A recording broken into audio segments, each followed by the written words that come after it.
I think Carlos wins this match to be the youngest to have ever won all 4 slams. Carlos, he's so good. Alcaraz is a joke right now. Unbelievable. He plays like Federer a little bit. Yeah. Physicality of Nadal, and then he entertains a little bit like he's got that. I don't know. He's got confidence like Novak. He's gonna. I think he could get 15 slams. I think so too. Carlos Alcaraz just did something that changes tennis conversations forever. At 22 years old, Carlos Alcaraz has completed the career Grand Slam, Australian Open, Roland Garros, Wimbledon, US Open, all 4 majors already in his pocket. And he didn't do it quietly. He did it by beating Novak Djokovic in a Grand Slam final in 4 sets on the biggest stage in Melbourne. This wasn't just another trophy. This was a statement. Alcaraz is no longer the future. He's already rewriting the present. 7 Grand Slam titles at 22 years old.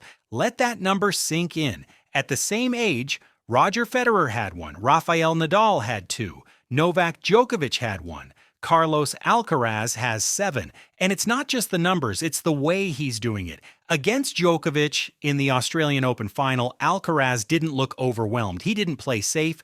He didn't wait for Novak to slow down. He took the match to him from the first ball. He absorbed pressure, matched intensity, and when the moments mattered most, he raised his level. Djokovic is the greatest competitor this sport has ever seen.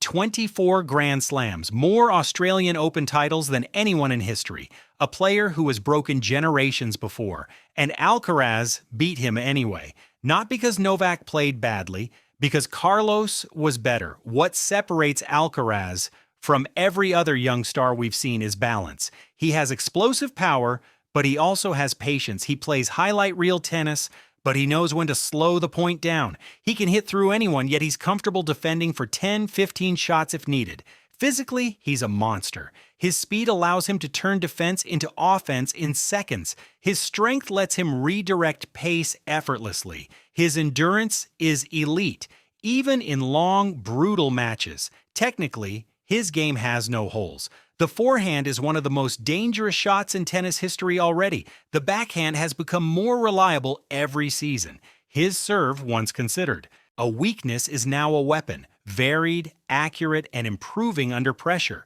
Mentally, though, that's where the future GOAT conversation really begins. Alcaraz doesn't panic. He doesn't shrink in big moments. He doesn't rush when things get tight. In Grand Slam finals, he plays with the same clarity he shows in early rounds.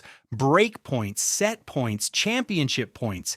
It doesn't change his body language. That's rare, especially at 22. Winning the Australian Open also completed something symbolic. This was the last missing piece in his resume. Melbourne had been the one slam that escaped him. Hard courts under extreme pressure, long matches, tactical battles. He passed the test. Now look at the bigger picture. 7 Grand Slams at 22 means he's averaging more than 1 major per season since breaking through.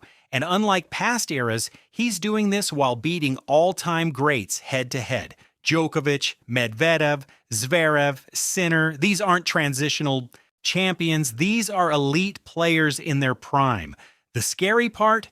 Alcaraz is still improving. His shot selection has matured. He's more selective with drop shots. He's better at closing matches. He manages his energy across tournaments more intelligently.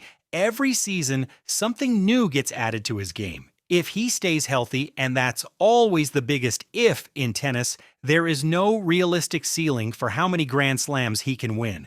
Let's talk numbers.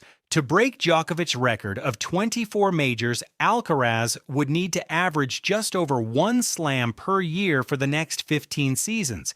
That sounds unrealistic for most players. For Carlos Alcaraz, it sounds possible. He plays well on every surface. He's already proven he can win in Australia, Paris, London, and New York. His game isn't built around one condition or one style. It adapts.